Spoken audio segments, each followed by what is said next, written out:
მოგესალმებით, მივესალმებით თქვენს მაყურებელს. ეს არის პოლიტიკური განაჩენია ამ რეჟიმისთვის, ხომ დავიწყოთ იქიდან, რომ ეს ყველა ბრალდებები და ეს თავდასხმა ხომ ამ ევრობიუროკრატიის და რაღაც ესეთი დამამცირებელი და შეურაცხყოფელი სიტყვების გამოყენებით თავდასხმა თვითონ ევროკავშირის წარმომადგენლებზე აჩვენებს რამდენად იზოლაციაში არის დღევანდელი რეჟიმი, ხომ?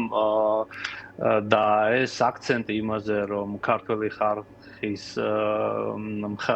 უკან დგას და მხარს უჭერს ევროკავშირი მისწრაფებას ევროინტეგრაციის მნიშვნელოვანი გზავნილი არის და ასევე მათ აქვთ შეთავაზება ამ რეჟიმისთვის, ეს არის ეგრეთ წოდებული სამოქმედო გეგმა, რა უნდა გაკეთდეს, რა უნდა გააკეთონ, რომ აღდგეს და განახლდეს საქართველოს ქვეყნის ევროინტეგრაციის პროცესი, მაგრამ ჩვენ ხო ვიცით, რომ ამ ტიპის ავტორიტარული, ეს რუსული ავტორიტარული რეჟიმებისთვის ამ რეფორმების თუნდაც დაწყება ნიშნავს ძალაუფლების დაკარგვას, ხომ?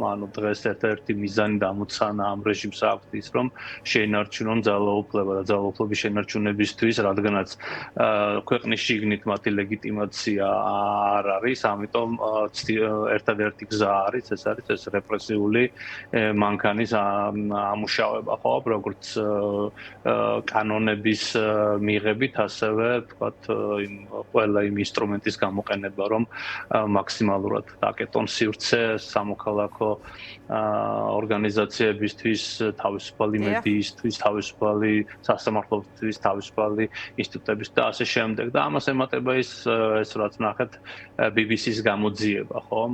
ეს არის ძალიან სერიოზული ბრალდება, რომ საკუთარი მოქალაქეების წინააღმდეგ მოხდა ამ ქიმიური აგენტის გამოყენება, ხომ? მე ვნახეთ რაღაც ეს დაჩქარებული გამოძიება, თუ დასამალი არაფერი არ აქვს, ძალიან მარტივია, რომ საერთაშორისო გამოძიებას მიესალმონ და ითანამშრომლონ, მაგრამ ამის მოლოდინი არ გვაქვს, იმიტომ ეს დაახლოებით ისეთია, რომ საკუთარი რაღაც დანაშაულის გამოძიება რომ შეუწყონ ხელი, ხომ?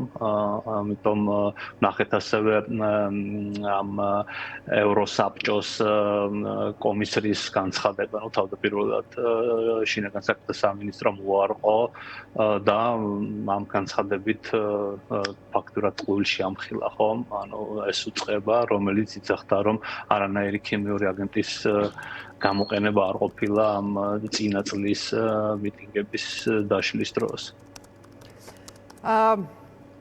კი ბატონო, და ერთი კითხვა მინდა დაგისვათ, ეს თუ რამდენიმე წუთის წინ გავრცელდა, როგორც ესა მიხეილ ყაველაშვილი, ქართული ოცნების მიერ არჩეული პრეზიდენტი იმყოფება სერბეთში, მას ვუჩიჩთან ერთად ჰქონდა მოკლედ ეს ოფიციალური დახვედრის მიღების ცერემონია და საინტერესო კომენტარს ავრცელებს IPN-ი სწორედ ვუჩიჩის სიტყვიდან. თქვენ შეგიძლიათ ნახოთ ფოტოები დემონსტრაციების, პროტესტების, მაგრამ საქართველო განსაკუთრებით წარმატებულიაო. თქვა ალექსანდრ ვუჩიჩმა 9.4%-იანი ეკონომიკური ზრდა მაჩვენეთ ევროპა ქვეყანაში, რომელსაც ასეთი ზრდა აქვსო, მოკლედ ესეთი კომენტარი გააკეთა სერბეთის რესპუბლიკის პრეზიდენტმა. რა შეგიძლიათ გითხრათ, ბატონო ელგუჯა, თუ გადავხედავთ იმ ქვეყნებს და მმართველებს იმ ქვეყნების, ვისთანაც გამოსდით ასე თუ ისე კომუნიკაცია ქართული ოცნების ხელისუფლების წარმომადგენლებს, რაზე მიუთითებს ეს? ეს მიუთითებს იმას, რომ სრულ იზოლაციაში არიან, იზოლაციას გულისხმობ მე იმ გაგებით, რომ ჩვენ თუ ამ ევროკავშირს და დასავლეთს ამ დემოკრატიული რაღაც ქვეყნების გაერთიანებას ფასეულობებზე და მინიმალურ სტანდარტზე, დემოკრატიის სტანდარტზე ესე შევხედავთ, ხო? თვითონ ამ ევროპარლამენტის დებატების მანიშნებელია, ხო? იქ ცალკეული დეპუტატები ბლოკები, მაგალითად ისეთი როგორც არც ერთ ბლოკს არ ეკუთვნიან, ან ეგრეთ წოდებული ან ულტრამემარჯვენე ბლოკის წარმომადგენლები არიან, მხოლოდ მათგან მოვისმინეთ ესეთი რაღაც მხარდაჭერი განცხადებები და ასე ვხედავთ სერბეთს თვითონ აქვს ამ ევროინტეგრაციის გზაზე თავისი პრობლემები, თავისი შიდა ეროვნული ინტერესებიდან გამომდინარე, მაგრამ ეს არაფერს არ ნიშნავს, ხო?